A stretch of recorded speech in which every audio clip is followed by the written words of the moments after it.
I was a top-tier surgeon, but my two-faced mentee used a system to steal my skills. By replicating the surgical plans in my head, my mentee became a miracle doctor, while I was reduced to a shadow.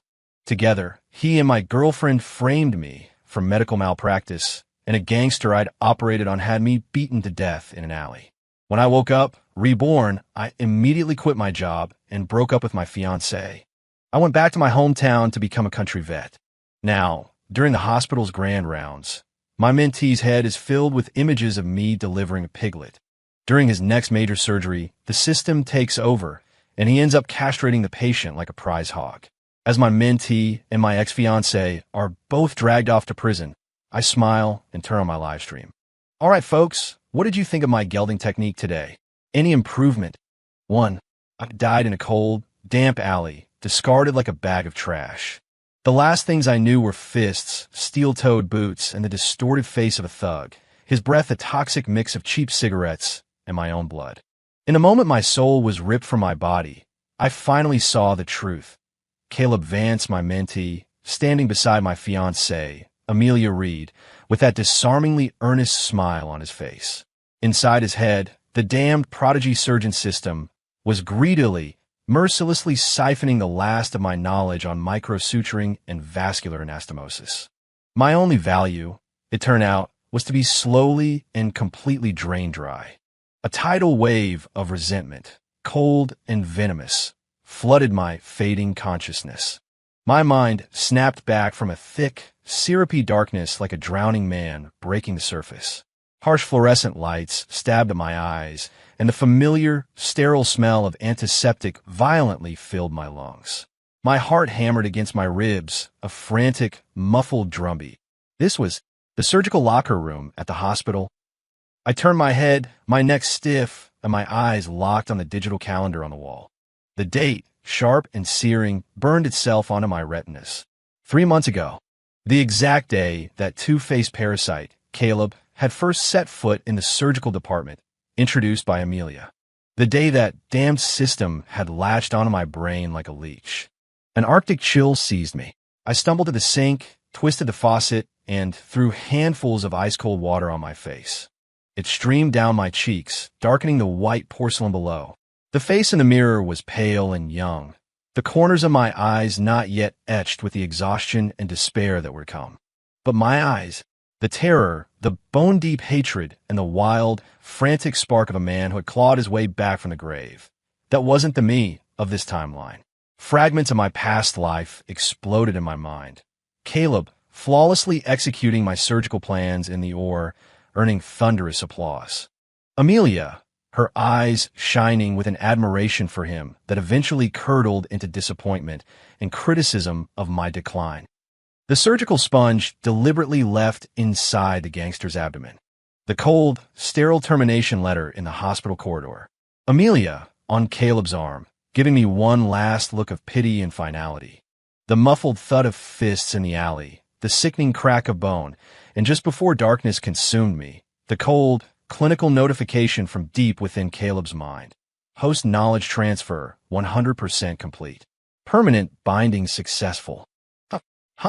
I gasped for air, digging my nails into my palms, the sharp pain a desperate anchor against the roaring impulse to destroy them both.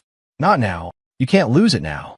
Whatever divine fluke had given me a second chance, it wasn't so I could charge out there like a hysterical failure and demand answers. Just then, the locker room door swung open. It was Amelia, her white coat perfectly fitted, her long hair pulled back to reveal the graceful line of her neck.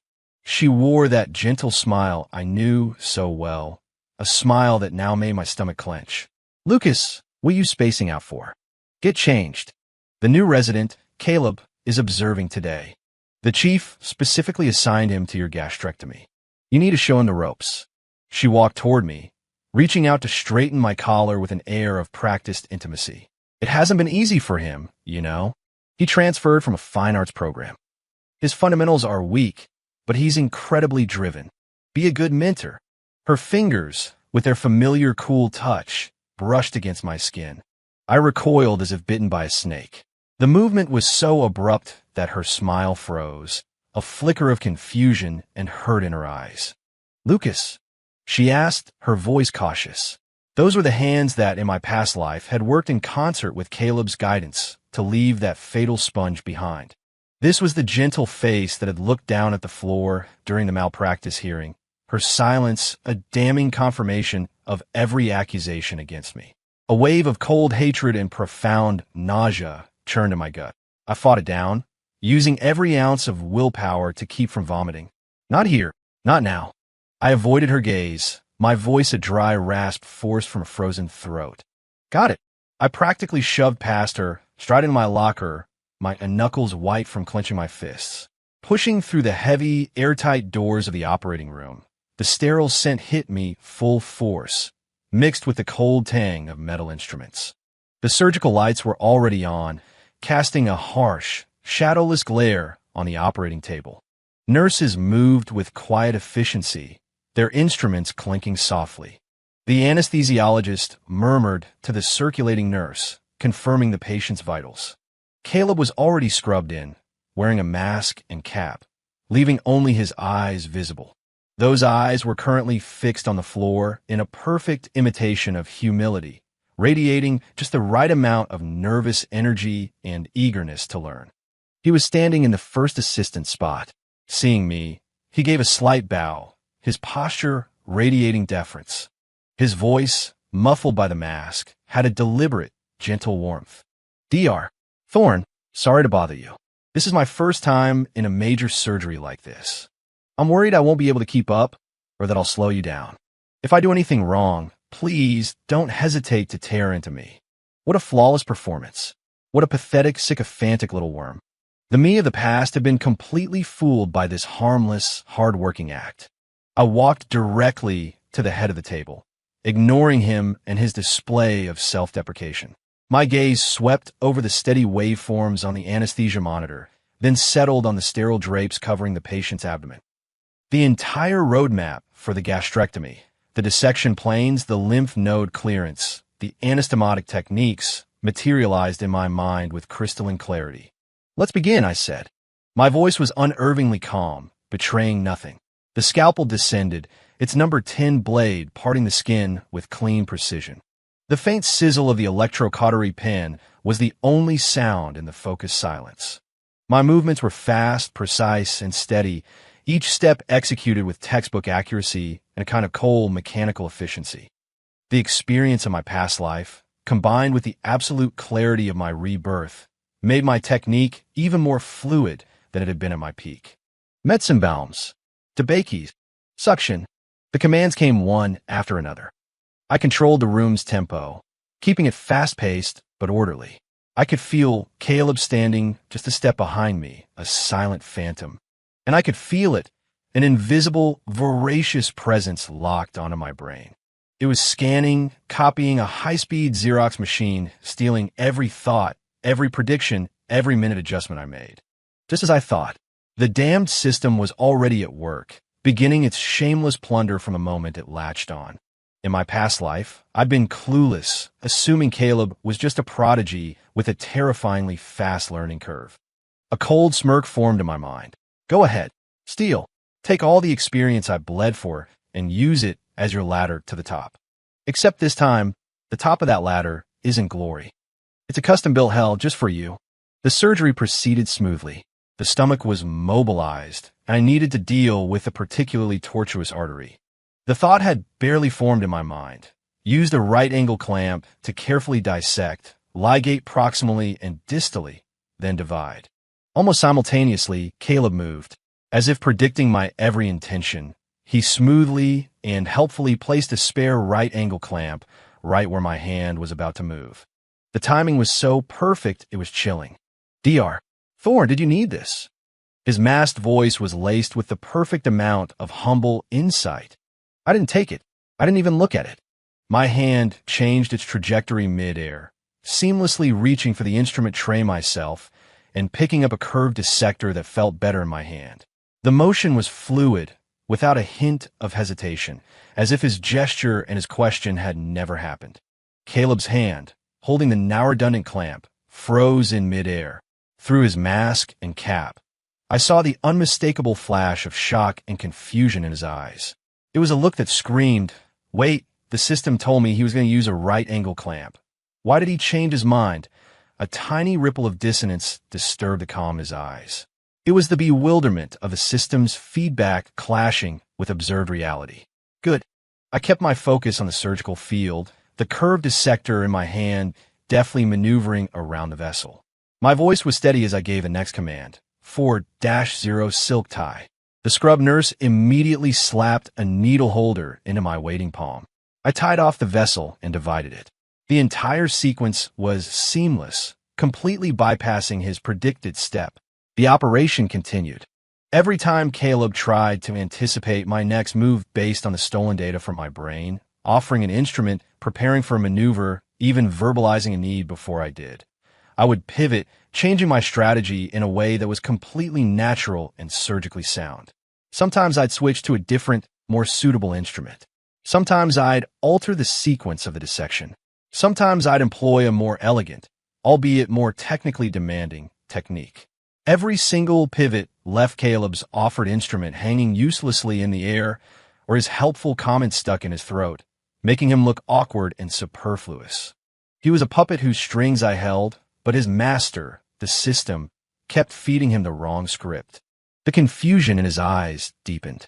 Beads of sweat dotted his brow, glistening under the surgical lights.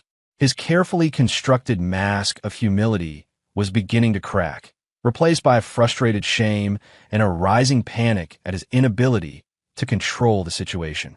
He even took a small, unconscious step back, as if trying to distance himself from me, the unstable variable. The surgery ended with the final subcutaneous stitch. I dropped my instruments, stripped off my bloody gloves, and tossed them into the biohazard bin with a dull thud. Without a single glance at Caleb, and ignoring the questioning, slightly annoyed look from Amelia, who had clearly noticed Caleb's awkwardness, I walked straight to the locker room. Once again, I let the cold tap water run over my face and arms, trying to wash away the metallic scent of the ore and the simmering rage in my soul. In the mirror, my eyes were as cold as steel. Enough. This whole farce was over. This glittering stage of betrayal, scheming, and theft, I was done with it. I wouldn't spend another minute here. Back in my office, I didn't hesitate. I opened my laptop, pulled up a document I'd prepared long ago in another life.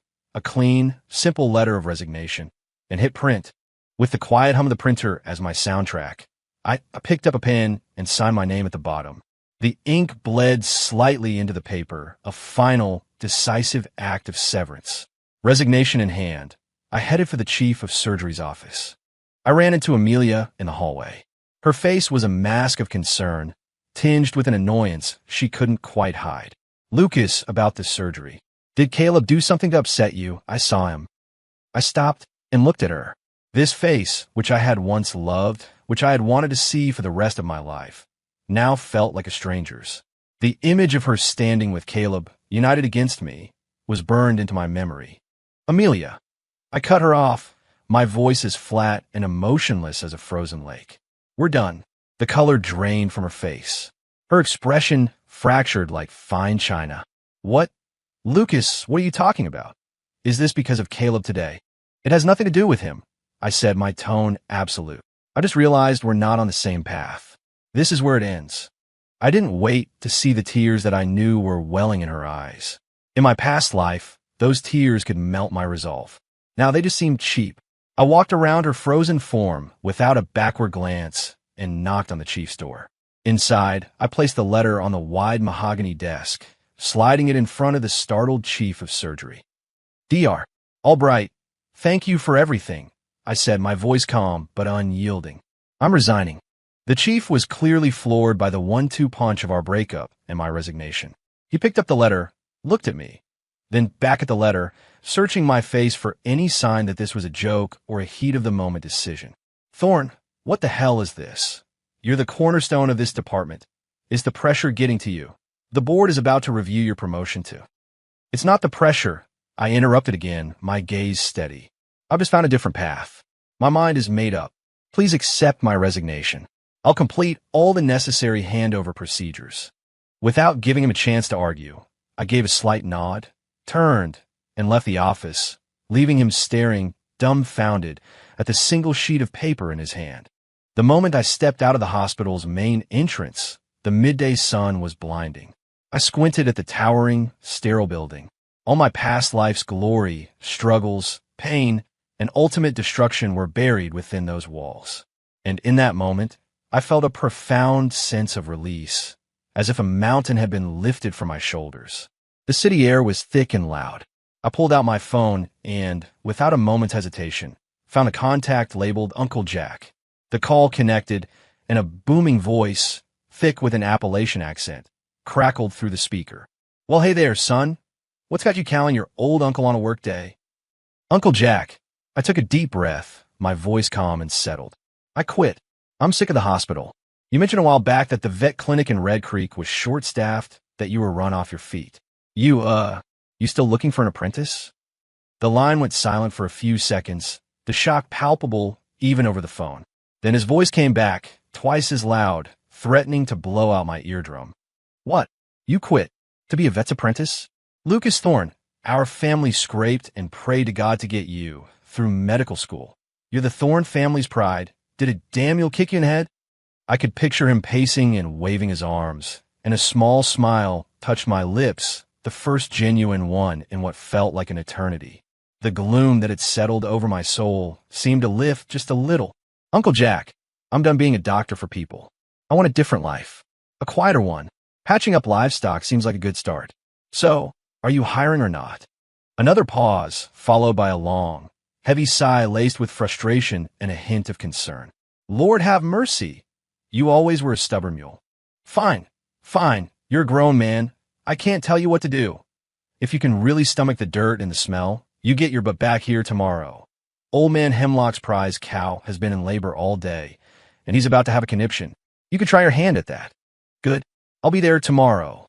I hung up, took one last look at the massive white building behind me, and then turned away without a shred of regret, melting into the river of people on the street. My steps felt lighter and faster, as if I were shedding the skin of my past. The sun broke through the clouds, warming my back. The road ahead led to dusty country lanes, to the lowing of cattle and the bleating of sheep, to a new world free of betrayal and stolen legacies. It was a world of simple, honest work. That was where my new life would begin. "Caleb, Amelia, you can have your gilded cage and your ridiculous system. I'm not playing this game anymore." The smell of the Red Creek Veterinary Clinic was a universe away from the sterile scent of Metropolitan General. It was a potent, living cocktail of damp earth, fermenting hay, animal musk, and a dozen different chemicals, all blended into an olfactory assault that announced a completely different set of rules. My uncle, Jack Thorne, was the clinic's owner and sole veterinarian. He was a wiry, sun-beaten man with a short temper and a voice that could startle a sleeping bear. Chewing on the stem of an unlit pipe, he looked me up and down, my clean slacks and button-down shirt completely out of place, and snorted. "Well, look at you. City boy, you sure you got the stomach for this?" I didn't say a word. I just took off my jacket, rolled up my sleeves, and got to work. A hint of approval flickered in his eyes. He tapped the pipe against the heel of his boot. "All right, you got the thorn grit. I'll give you that. Let's go. Hemlock's prize heifer is waiting in on her miracle." My first time in a proper barn was an assault on the senses. It was hot, humid, and the ammonia stung my eyes. A massive Hereford cow lay on her side in the hay-strewn dirt, her flanks heaving as she let out a low, agonized moo. A mess of mucus and blood pooled behind her. The owner, Mr. Hemlock, a farmer with a face like a road map of West Virginia, was practically dancing with anxiety. "Jack, Doc, thank God you're here. It's Big Bertha. Been like this since sunup. We can see a hoof, but she's stuck. She's just stuck." Uncle Jack knelt, his examination swift and practiced, his brow furrowed. "Damn, breech presentation. One leg's folded back and caught, and the cord's wrapped around the neck. Can't just pull. We got to get that leg straightened out first." He looked up at me, his eyes sharp. "You up for this, son? This ain't surgery. It's wrestling. Takes guts and a gentle hand." The hands that had once held delicate surgical instruments now reached, without hesitation, into the warm, slick birth canal. There were no sterile gloves, just a thick pair of rubber ones that went up to my shoulder. The sensation was hot, slippery, and intensely vital. I forced aside the city surgeon's squeamishness, focusing all my concentration on the feedback from my fingertips. My deep knowledge of human anatomy, cross-referenced with the veterinary textbooks I'd been cramming, created a clear picture in my mind. Mr. Hemlock, hold her head steady. Don't let her thrash. I commanded, my voice calm and steady in the chaotic barn. Hemlock rushed to the cow's head while Uncle Jack prepared a set of calving chains and antiseptic. My fingers navigated the narrow passage, feeling for the sharp edge of the hoof, mapping the terrain. I found it, the bent joint of the trapped foreleg.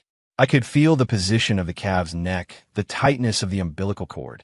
The fine motor skills honed over thousands of hours of dissecting delicate nerves and vessels translated perfectly to this new, cramped environment. My fingers moved with an instinctive grace, gently but firmly pushing, rotating, and maneuvering the trapped limb, all while carefully slipping the cord from around the calf's neck. Chains! I grunted. Uncle Jack was right there, slapping the sterilized chains into my hand. I managed to loop them around the now straightened foreleg, securing the knot. All right, Mr. Hemlock, on my count. Pull steady. My voice projected an authority that cut through the panic. 1, 2, 3. Pull. Hemlock's face turned purple with effort as we pulled in unison. The chains went taut. The mother cow let out a deafening bellow, her body convulsing. Uncle Jack threw his weight against her hindquarters to keep her steady. There was a moment of intense resistance, and then, suddenly, it gave way. He's out. Uncle Jack shouted in triumph. A wet, slick calf, still shrouded in the amniotic sac, slid out onto the hay. It lay there, limp and motionless. Hemlock's joy evaporated, replaced by terror. He ain't breathing. Uncle Jack, a man of action, immediately tore the sack away from the calf's nose and mouth, scooped out the mucus with his bare fingers, grabbed the calf by its hind legs, and hoisted it upside down, giving its back a few solid thwacks. Sputter. Cough, cough. The little creature shuddered, expelled a lungful of fluid, and then let out a weak but distinct moo. It was the most beautiful sound in the world. Hemlock's legs gave out, and he nearly collapsed, tears streaming down his weathered face. He's alive. He's alive. Jack, Doc, you're saviors, that's what you are. Uncle Jack lowered the calf next to its mother. Big Bertha, exhausted but driven by instinct, twisted her head and began to lick her baby clean with long, rough strokes of her tongue, murmuring soft, deep sounds. The calf, trembling, made a wobbly attempt to stand, fell, and then snuggled against its mother's warm side, instinctively searching for milk. In that moment, the barn, with all its smells of manure, sweat, and earth, felt like the most sacred cathedral. There were no complex hospital politics, no multi-million-dollar machines, just the raw, unvarnished miracle of life. Sweat dripped from my brow, mingling with grime and who knows what else. I was filthy, exhausted, and happier than I had been in years. Uncle Jack clapped me hard on the shoulder, nearly knocking me over. His eyes were filled with a gruff, undisguised pride. Hot damn, boy, you got the gift. Steady hands and a steady nerve. Better in, I was at your age. I wiped my face with the back of my grimy arm, watching the wobbly new life nuzzling its mother, and broke into a wide, genuine grin. Life at the clinic unfolded at the rhythm of the seasons, dictated by mud, sweat, and livestock. The facilities were primitive. A single cinder block building served as an office, pharmacy, and exam room. A lean-to out back was the recovery ward. Our sterilizer was a giant pot of boiling water on a propane burner. The contrast with my old life was a constant shock to the system. Suturing a pig's gash after a fight required a thick, triangular needle and heavy-duty gut suture. The stitches had to be tough enough to withstand a mud wallow. Injecting a bull with antibiotics required a needle the size of a nail and the arm strength to push through muscle as thick as a tire. And the drug dosages were staggering. The amount of tranquilizer needed for a horse would be catastrophic for a human. At night, exhausted, I'd pore over my copy of the Merck Veterinary Manual, studying the dosages and contraindications for animal-specific drugs. The stark differences between animal and human medicine were a constant, jarring reminder of my past. And with that reminder came a secret, cold thrill. Caleb, your system loves to learn, doesn't it? Well, class is in session. Enjoy this crash course in cross-species medicine. For Metropolitan General Hospital, Chicago, the surgical department's main conference room. The air was thick with tension. The hospital's top brass, the CEO, VPs, department chiefs, and senior surgeons, were gathered around a long, polished table. On the large screen at the front of the room was a 3D CT scan of a human liver, showing a tumor in a treacherously difficult location, wrapped around major blood vessels and bile ducts. The CEO, a man with a permanently grim expression, tapped the table. You all know the situation. The patient is high profile. There is zero room for error. What's our plan? A senior professor, a legend in his field, adjusted his glasses. The location is extremely challenging. The standard approach is too risky. I'd recommend transarterial chemoembolization to shrink the tumor first. It's slower but safer. The patient can't wait, and the results are uncertain. Dr. Miller, the head of hepatobiliary surgery, shot back. We need to go in. A modified right hepatectomy, if we can find a window to bypass this variant hepatic artery.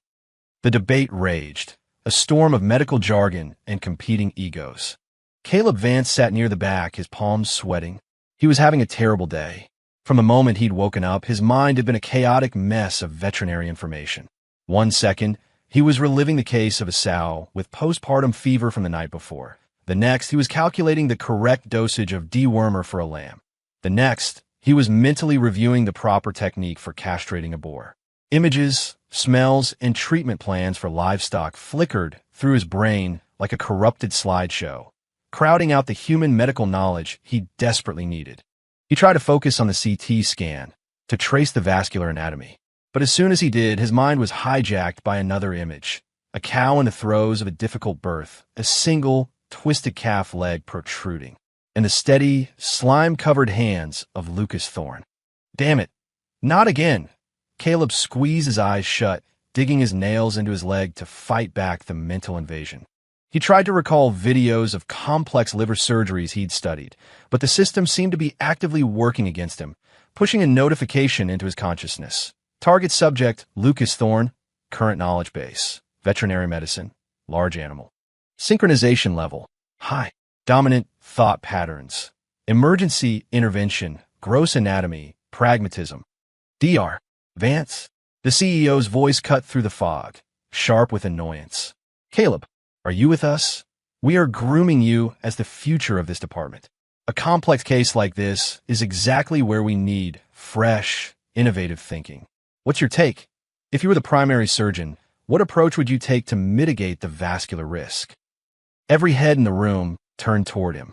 The eyes of his colleagues were a mixture of curiosity, encouragement, and cold assessment.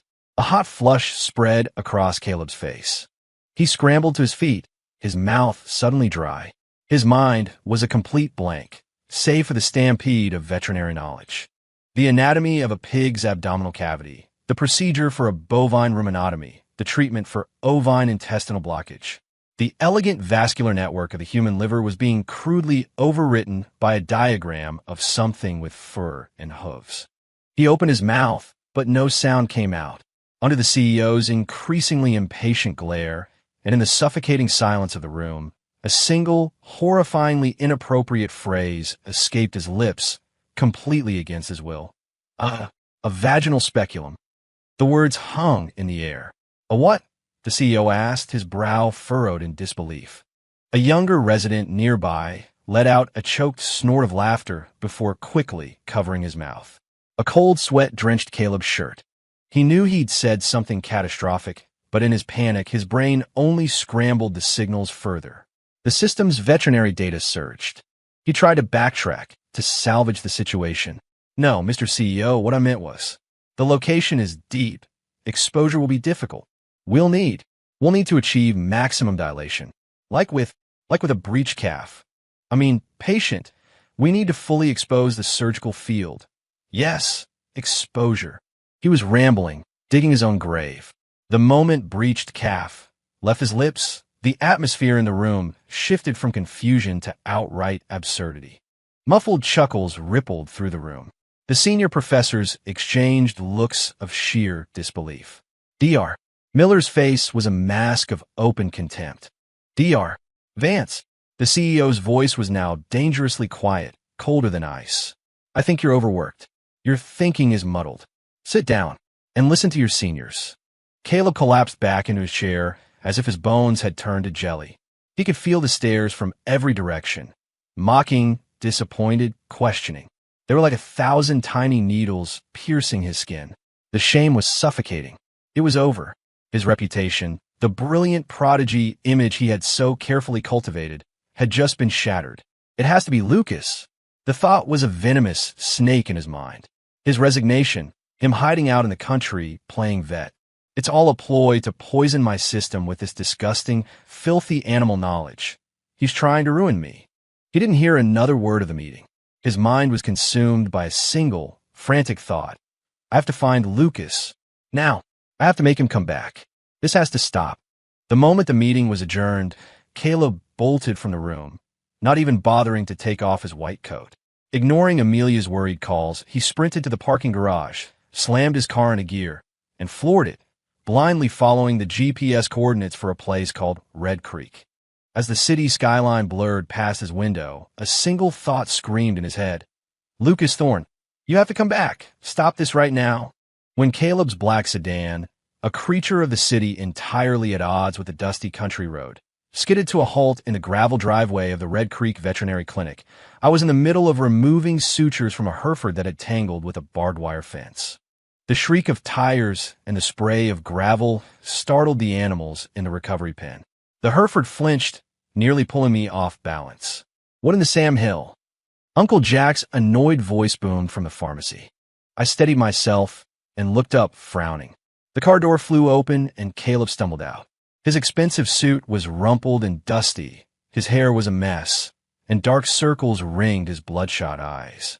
He looked frantic, exhausted, and utterly unhinged, a pathetic ghost of the polished, confident prodigy from the hospital.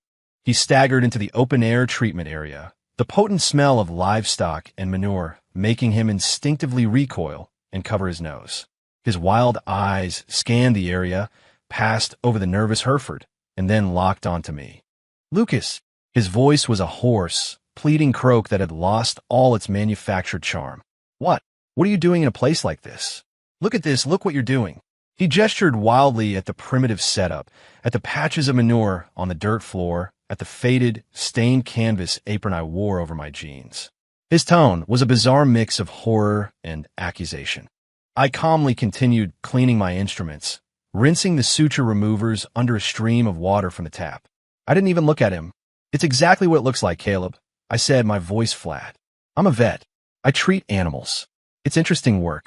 Interesting. His voice cracked, rising in pitch and startling a nearby donkey into a loud bray. Lucas Thorne, you're one of the best surgeons in the country. Your hands were made for a scalpel, for saving human lives, not for pulling calves out of cows and stitching up livestock. He was flailing his arms now, practically spitting with rage. You're wasting your talent. This is a criminal waste. Criminal? I finally looked up, my eyes meeting his. A small, humorless smile touched my lips. Last I checked, there's no law against a surgeon becoming a vet. I like it here. The air is clean, the work is honest, and the patients don't sue you. They just get better. Caleb was speechless, his face turning a blotchy red. He stared into my calm, detached eyes. Eyes that held no anger, no resentment, only a profound and chilling indifference. The sight seemed to terrify him more than anything else. I could practically feel his panic as the system in his head continued its relentless, unwanted synchronization, downloading the sights, sounds, and knowledge of my current, unclean reality. Normal bovine temperature, common ovine parasites, boar castration techniques. Lucas, I'm begging you. He took a step forward, his voice trembling with desperation. He lowered his head, adopting a posture of utter subservience. I know we had our misunderstandings. I wasn't a good enough mentee. I disappointed you. I am so sorry. It was all my fault. His eyes were actually red-rimmed, glistening with unshed tears. But you can't throw your life away out of spite. The hospital needs you. Patients need you. Amelia. She's worried sick about you. She talks about you every day. Please come back. I'll do anything, just please come back. He started to sink, his knees buckling, as if he was actually going to kneel right there in the dirt. I watched his pathetic performance, my mind a frozen lake. The sneering face of the dying thug, the cold paper of my termination letter, the image of Amelia walking away on Caleb's arm. None of it had faded. Sorry. Worried. The words were meaningless. You should go, I said, my voice as cold and clear as the well water I was now using to fill a large bucket. This clinic is too small for a big shot like you. My life, my choices. Don't waste your breath. The water slopped over the side, splashing onto the dusty ground. Caleb stared at me, his expression shifting from pleading to desperation, and finally, to a venomous resentment born of total humiliation. His lips trembled, but before he could spit out whatever threat was forming in his mind, he caught sight of my Uncle Jack standing in the doorway of the pharmacy, holding a tire iron and looking at him like he was something scraped off the bottom of a boot. He said nothing. He just turned, a broken, defeated thing, and stumbled back to his car. The door slammed shut with a bang. The engine roared to life, and the black sedan tore out of the driveway in a cloud of dust and failure, disappearing down the country road. The clinic was quiet again, save for the soft snuffling of the animals. Uncle Jack spat on the ground. Good riddance. Fellow looked like he had a snake in his gut. Stay clear of that kind, son. I set the bucket down, watching the water soak into the dry earth, and quietly replied, I will, Uncle Jack. I will. News of Caleb's failed pilgrimage reached me, as I knew it would, through Amelia. Her voice on the phone was a tangled mess of confusion, resentment, and a strange, wounded pride. Lucas, what is wrong with you? Caleb went all that way to beg you to come back. Do you have any idea how devastated he was? What did he ever do to you that you'd humiliate him like that? The hospital invested years in you, and you just walk away to become some farmhand. Is this how you repay everyone who believed in you? Her questions were like machine gun fire. I held the phone to my ear, listening to the familiar voice that now sounded so alien. All I could see was the surgical sponge in my mind's eye, and her silent, downcast face at the hearing. Amelia, I said, cutting through her tirade, my voice perfectly level. I don't owe anyone an explanation for my choices. And as for Caleb, I paused, letting a hint of ice enter my tone. He begs, and I'm supposed to come running? Is that how it works? You're so worried about him, you go comfort him. Don't call me again with this nonsense. Lucas Thorne, you are an absolute bastard, she shrieked, her voice tight with the fury of someone whose true feelings have been exposed. You are completely unreasonable. You'll regret this. You just wait. The line went dead. I put the phone away, my expression unchanged. Regret? I'd learned the true meaning of that word in my last life. This time, my only regret was not seeing them for what they were sooner. Life in the country flowed on, simple and full. I even started a TikTok account under the handle Doc Thorne's Country Practice. I posted short clips of my daily routine, delivering a breech calf with calm, steady hands, castrating a feisty boar with a speed and precision that filled the comments with fire emojis and stunned praise, performing an emergency abdominal surgery on a goat that had eaten a plastic bag, my focused skill in the primitive conditions earning me a chorus of "Dude's a legend" from viewers. The contrast was the appeal, the gritty, authentic reality of rural veterinary work, performed by someone with the unmistakable hands of a world-class surgeon. My channel blew up. The comment section was my new community, a place of good-natured humor, a genuine appreciation. Doc's hands are so fast, you can tell he's single LOL. Is Doc Thorne taking applications for apprentices? I can hold a camera and say wow a lot. Watching him geld that boar was weirdly satisfying. Should I be worried? This is real skill, not like those flashy surgeons in the city. Bonus, your patients can't sue you for malpractice. Living the dream, Doc. Sometimes I turn the camera on myself and grin, my teeth white against my suntanned skin. This grounded sense of accomplishment, this simple connection with people and animals, was something the celebrated Dr. Lucas Thorne had never known. 7 downtown Chicago. In the hushed, carpeted corridor of Metropolitan General's VIP wing, the air smelled of antiseptic and money. Caleb followed Amelia into a spacious private suite. He had plastered his trademark humble, reassuring smile onto his face, but a deep, anxious exhaustion lurked in his eyes. Propped up in the hospital bed was a man in his 50s, wearing silk pajamas. His face was pale, but his eyes were sharp, radiating an aura of absolute authority.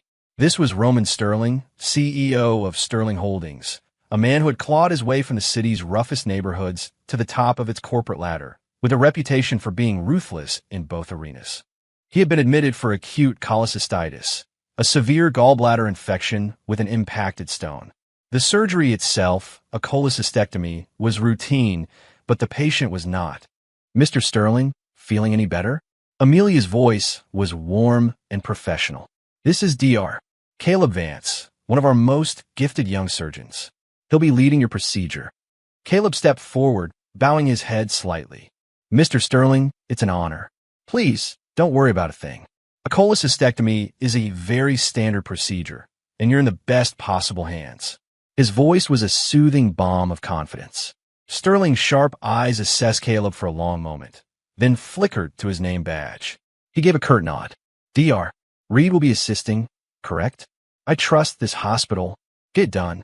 I want it clean, and I want it fast." "Absolutely," they said in unison. The day of the surgery arrived.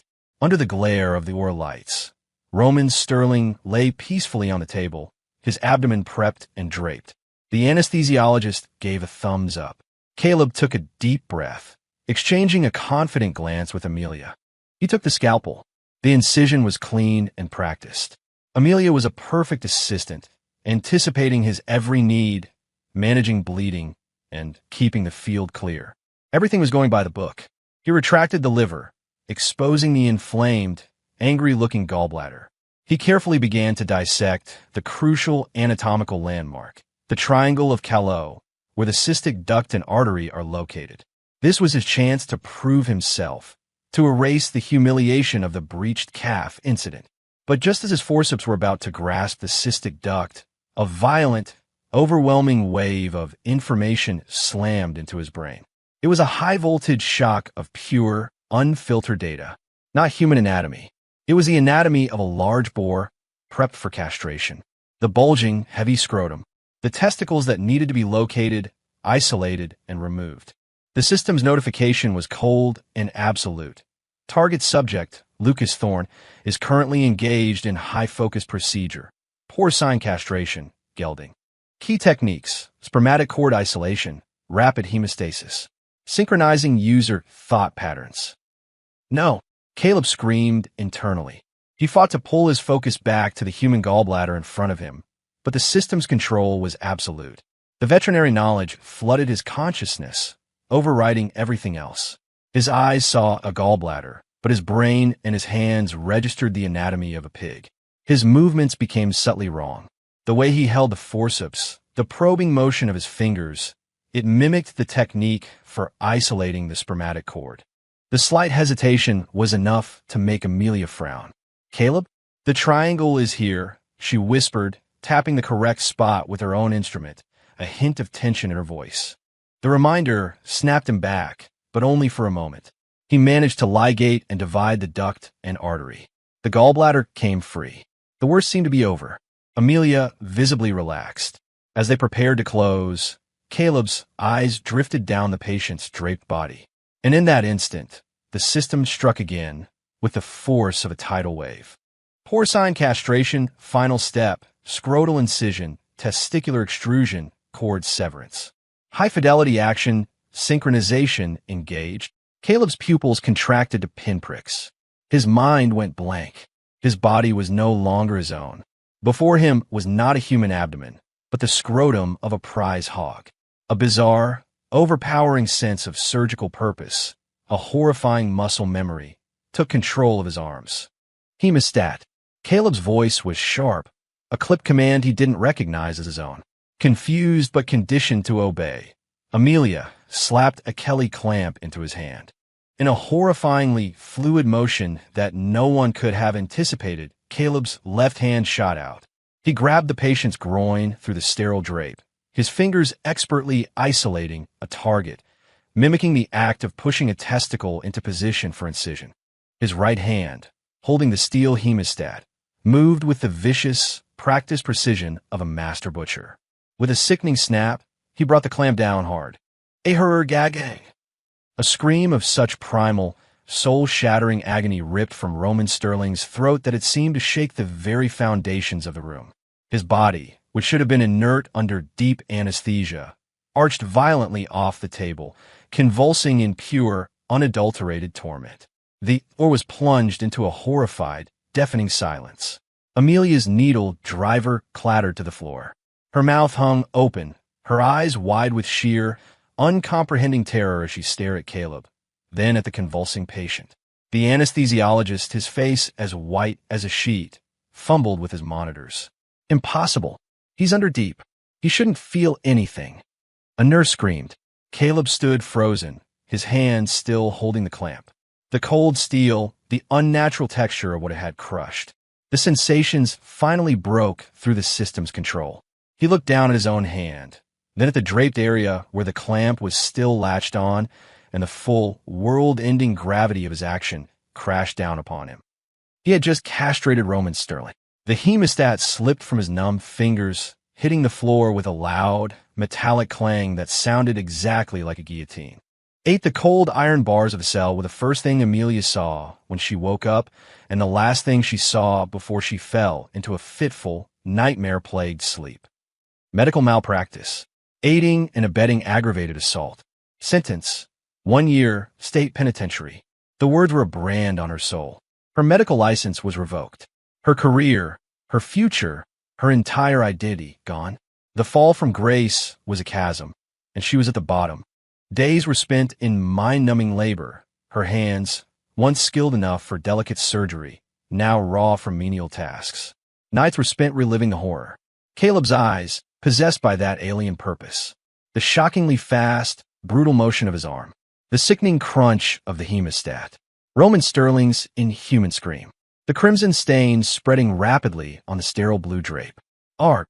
Amelia would press her hands to her ears, her body shaking, a cold sweat soaking her rough prison uniform. Stop thinking about it.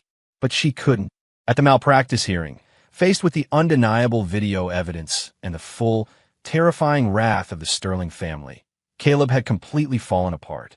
He had wept, babbled, and pointed his finger squarely at her. She was the senior surgeon in the room. She should have stopped me. Her presence must have confused me. I was under too much pressure. Amelia, I'm so sorry. I don't know what happened. I think I blacked out. You have to help me. I can't go to prison. His tear-streaked face, once so appealing, now haunted her as the face of a monster. Hatred, thick and suffocating, coiled around her heart. She hated Caleb for his cowardice, his selfishness, his utter depravity. But she hated herself more. She hated herself for being so blind, for falling for his lies and his carefully constructed illusion of genius. She had pushed away the one person who had truly loved her, who had real, honest talent, all for a pathetic, manipulative fraud. Lucas. The name was a physical pain. A wave of regret, so powerful it took her breath away, crashed over her. She remembered their late nights studying in the medical school library, the brilliant light in his eyes after his first solo surgery, the way he'd promised to build her a surgical simulation lab in their future home. Warm, real memories, now reduced to ash by the inferno of her catastrophic mistake. It was too late. All of it was too late. She had traded a diamond for a shard of glass, and now she was paying the price in a cold, dark cell. Lucas, I'm so sorry. She would whisper into her thin pillow, her muffled sobs lost in the silence of the prison night. 1 year, 365 days of torment. In the crucible of regret and hatred, Amelia's despair burned away, leaving something hard and cold in its place. The only thing that kept her going was a single, all-consuming thought. Get out, find Caleb, and burn his world to the ground. 1 year later, the heavy prison gate slammed shut behind her, the sound of final, metallic punctuation mark on a year of her life. The bright sun made her flinch. Dressed in worn-out clothes, carrying a small bag with her few possessions, Amelia Reed stood on the edge of the city, a ghost in the daylight. Prison had stripped the softness from her face, leaving behind a gaunt, hollowed-eyed woman with a dangerous stillness about her. Freedom meant nothing. The world was gray, and the only color she saw was the red of her rage.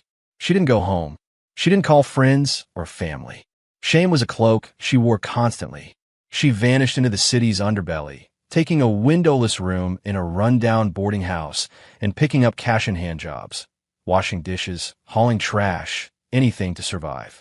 And to fund her search, Caleb had disappeared, vanished, as if he'd never existed. Sterling's revenge was a shadow that hung over the city, and Caleb was running from it. But Amelia was patient. Hatred was a powerful motivator. She found the first thread in a greasy spoon diner, her hands submerged in lukewarm, soapy water. Two truck drivers were talking. "You hear about that new guy at the scrapyard out west? Real weirdo. Walks with a bad limp, always had a hat pulled down over his face. Asked him to help me with a fridge, and he nearly bit my head off." The gimp? The one who walks like he's protecting his family jewels? The other one chuckled.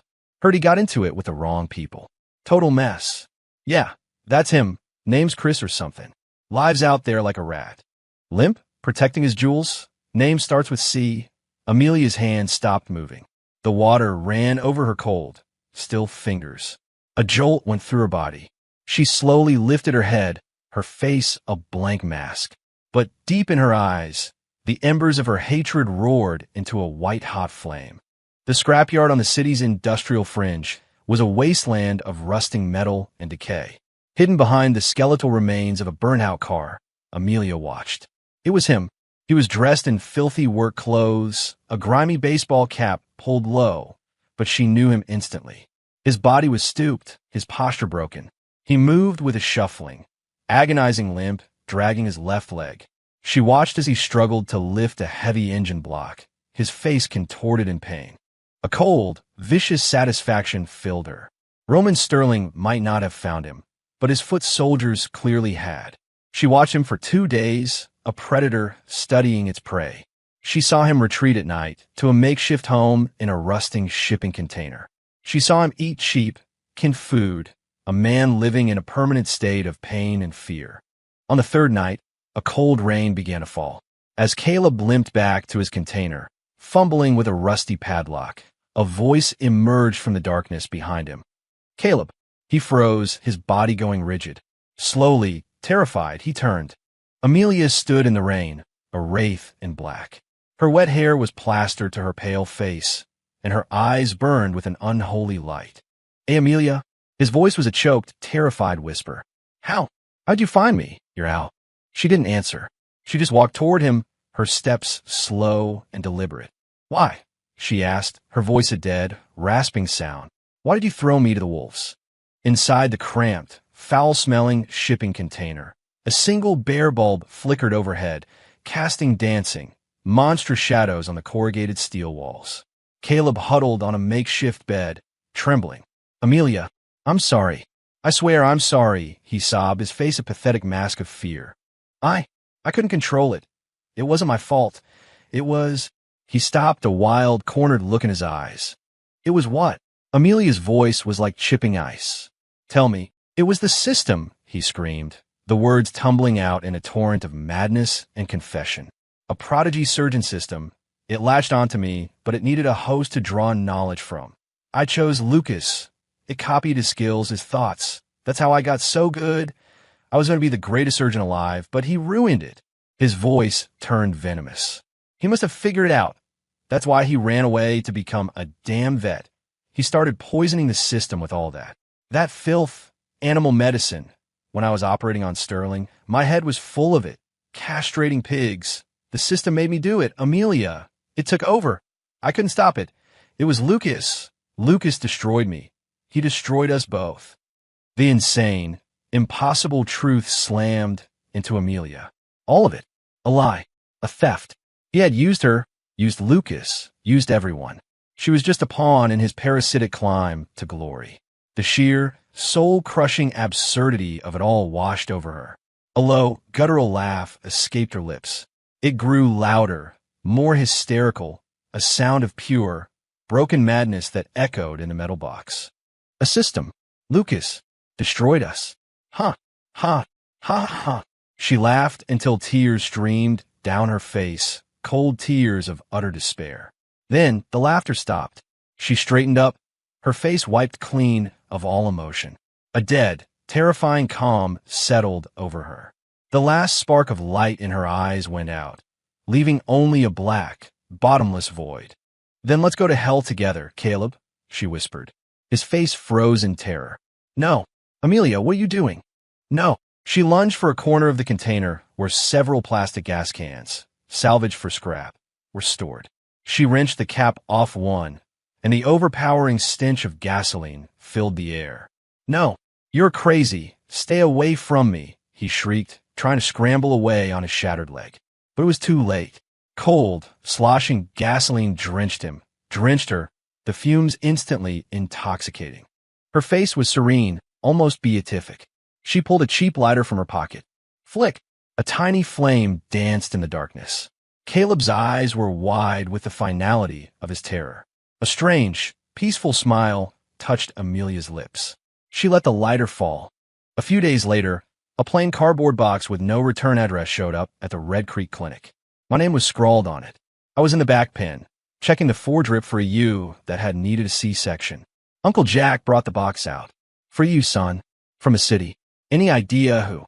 I glanced at the box, then went back to soothing the ewe, which leaned into my touch. "Don't know," I said, my voice even. "Toss it in the burn barrel." Uncle Jack grunted.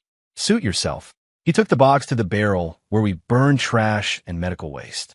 A few moments later, I heard the crackle of fire, the sound of cardboard catching flame. For a brief second, I thought I smelled the faint, lingering scent of cheap perfume on the breeze, but then it was gone. I stood up and went to the sink, the cool well water washing away the grime and the smell of antiseptic.